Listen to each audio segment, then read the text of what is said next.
Hi friends, வணக்கம். லைவ்ல இப்போ ரொம்ப பெரிய டிஸ்கஸ் போயிட்டு இருக்குங்க.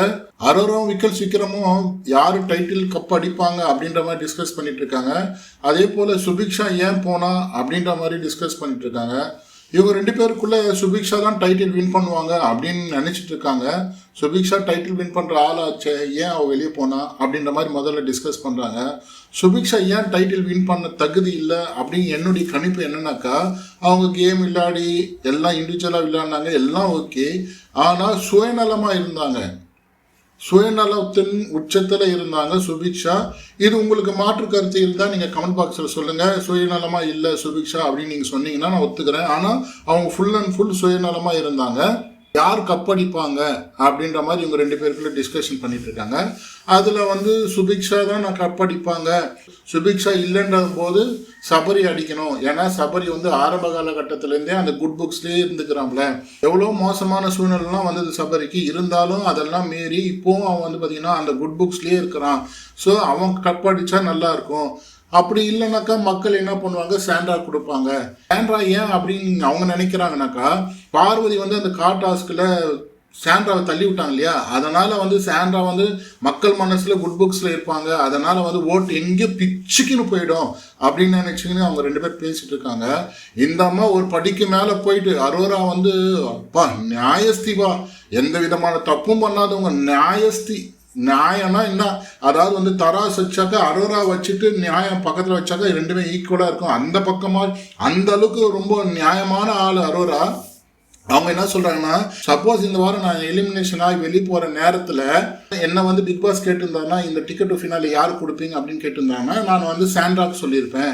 ஏன்னாக்கா சபரிக்கும் சாண்ட்ராவும் பார்த்தீங்கன்னா ஒரே ஈக்குவல் தான். சபரி இந்த டாஸ்கில் ஜெயிச்சிருந்தாருன்னா அவருக்கு தான் டிக்கெட் டு ஃபினாலே கிடைச்சிருக்கும். ஆனால் சபரி அவரா சாய்ஸ் எடுத்தார். அவர் கீழே இறங்குனது ஏதோ ஒரு காரணம், நல்ல காரணம், அதனால அவர் வெளியேறினாரு. அதனுடைய பலன் அவர் வெளியே போய் நல்லா அனுபவிப்பார்.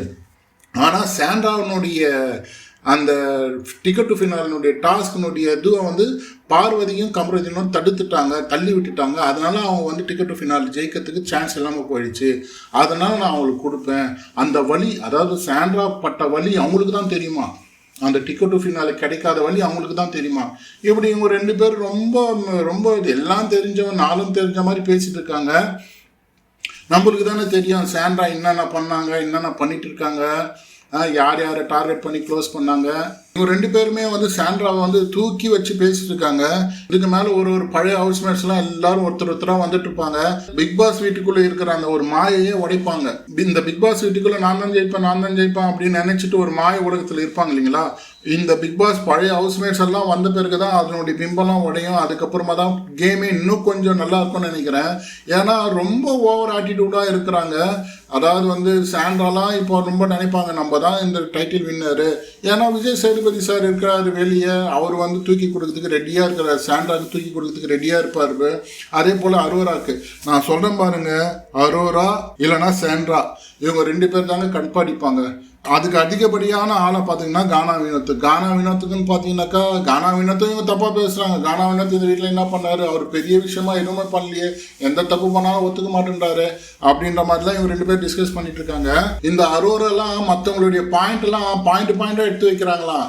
ரொம்ப நல்லா இருக்குங்க. காலம் கலிகாலமாக போயிடுச்சுங்க. இந்த மாதிரி மோசமாக விளையாடிட்டு இப்போ இன்னும் நல்லவங்க வேஷம் போட்டுட்டு இருக்கிறவங்களாம் தான் ஜனங்க நம்புவோம். இவ்வளோ நாள் எவ்வளோ கேவலமாக மற்றவங்க மேலே சவாரி செஞ்சுட்டு, பார்வதி கமருதீன் மேலே சவாரி செஞ்சுட்டு, இப்போ இவங்கனாவோ இண்டிவிஜுவல் பிளேயர் மாதிரியும் இவங்கனாவோ நல்ல பிளேயர் மாதிரியும் ஆரம்ப காலகட்டத்திலேருந்து இந்த பிக் பாஸ் வீட்டுக்கோசம் இந்த பிக் பாஸ் 9 கோசம் இன்னும் உழைச்ச மாதிரியும் பேசிட்டு இருக்காங்க, பண்ணிட்டு இருக்காங்க.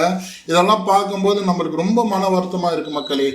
அடுத்த கட்ட லைவ்ல என்ன நடக்குதுன்னு நான் உங்களுக்கு அப்டேட் பண்ணுறேன். நன்றி, வணக்கம் மக்களே. நம்ம சேனலை கொஞ்சம் சப்ஸ்கிரைப் பண்ணுங்கள், லைக் அண்ட் ஷேர் பண்ணுங்கள், கமெண்ட் பண்ணுங்கள்.